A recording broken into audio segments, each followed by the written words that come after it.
సినీ థియేటర్ల సమ్మె మొదట ప్రకటించినటువంటి వాళ్ళు సురేష్ బాబు, అట్లాగే ఆయన పేరేంటి, దిల్ రాజు. అయితే తర్వాత మేము అనలేదు అంటున్నారు. అదంతా ఒక ఎత్తు. వీళ్ళందరూ మీటింగ్ అవ్వడం నిజం, 1వ తారీఖు నుంచి సమ్మె అంటం నిజం.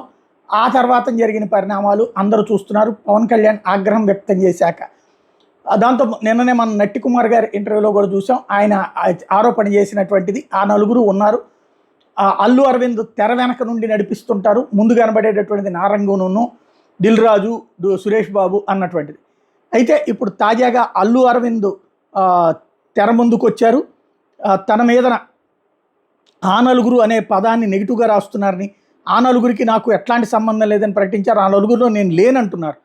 ఆ నలుగురు కాస్త 10 మంది అయ్యారు. చాలా ఏళ్ళ నుంచి ఇది నడుస్తోందని చెప్తున్నారు. అసలు ప్రభుత్వం తీసుకున్నటువంటి నిర్ణయం సరైందే అంటూ కితాబిచ్చేటటువంటి ప్రయత్నం చేశారు. డిప్యూటీ సీఎం పవన్ కళ్యాణ్ పేషి లేఖ సమర్థనీయమేనన్నారు. థియేటర్లు మూసివేయడం మీద ఏకపక్ష నిర్ణయానికి తాను వ్యతిరేకమన్నారు. తెలుగు రాష్ట్రాలు నాకు 15 థియేటర్లే ఉన్నాయి, మిగతా వదిలేసుకున్నా. తెలంగాణలో ఒక్క ట్రిపుల్-వి థియేటర్ మాత్రమే ఉంది. ఆ నలుగురిలో నేను లేను, వాళ్ళతో సంబంధం లేదు. ప్రభుత్వ నిర్ణయం సరైందే. జూన్ 1 నుంచి థియేటర్లు ఏకపక్షంగా ఎలా మూసేస్తారు, పవన్ కళ్యాణ్ సినిమా ముందు థియేటర్ల బంద్ పిలుపు అన్నటువంటిది ఎలా ఇస్తారు అన్నటువంటి పాయింట్ ప్రశ్నించారు. థియేటర్ల బంద్ పిలుపు దుస్సాహసం అన్నారు. పవన్ కళ్యాణ్ సినీ పరిశ్రమకు సాయం చేస్తున్న వ్యక్తి. థియేటర్కి సంబంధించి 3 మీటింగులకి నేను వెళ్ళలేదు. ప్రభుత్వంతో సంబంధం లేకుండా ఇండస్ట్రీ నడవదు.